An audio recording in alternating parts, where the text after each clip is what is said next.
Secretly हो, उसमें public को नॉलेज होनी चाहिए कि उनकी पॉलिटिकल पार्टीज को पैसा कौन दे रहा है। और इसी बेसिस पे राइट टू नो आर्टिकल 19(1) के बेसिस पे सुप्रीम कोर्ट ने कहा कि ये पूरे के पूरे सारे अमेंडमेंट जो अनोनिमिटी और सीक्रेसी ला रहे थे वो सारे के सारे अनकॉन्स्टिट्यूशनल हैं, और जो भी स्कीम में पैसे आए हैं वो एसबीआई उसका पूरा खुलासा इलेक्शन कमीशन को करेगी, और किसके तरफ से आए और किसको गए, और वो फिर इलेक्शन कमीशन अपनी वेबसाइट पे पब्लिकली डिस्क्लोज करेगा। सदान सर, सबसे बड़ी बात प्राइवेसी को लेकर थी कि तमाम पार्टियां या तमाम बड़ी कंपनियां ये नहीं चाहती थी उनका नाम सामने आए, तो अब ऐसा माना जाए कि अब उनका नाम भी सामने आएगा? देखिए, जहां तक प्राइवेसी कंपनी का सवाल है, कंपनी का कोई प्राइवेसी का राइट नहीं होता है। प्राइवेसी का राइट टू लाइफ से फ्लो करता है आर्टिकल 21 से।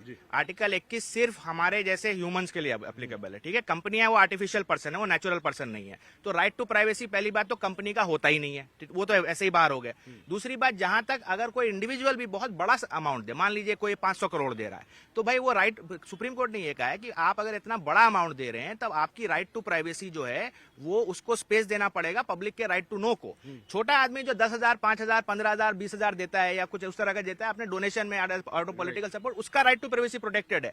लेकिन जब आप इतने बड़े बड़े अमाउंट करके पूरा का पूरा पॉलिटिकल सिस्टम को चेंज करके मैनिपुलेट कर सकते हो, तब आपकी राइट टू प्राइवेसी खत्म हो जाती है और पब्लिक का राइट टू नो शुरू हो जाता है।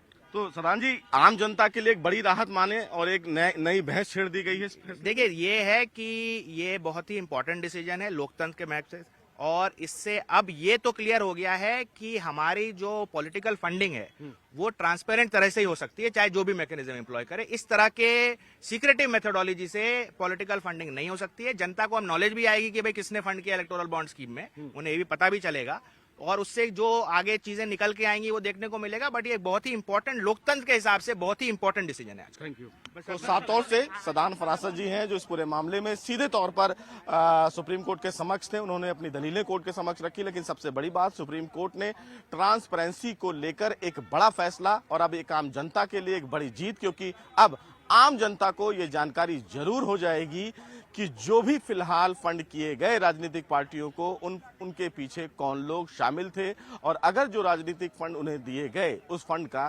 क्या फायदा लिया गया। कैमरामैन प्रकाश के साथ सुशील पांडे, न्यूज़ 18, दिल्ली।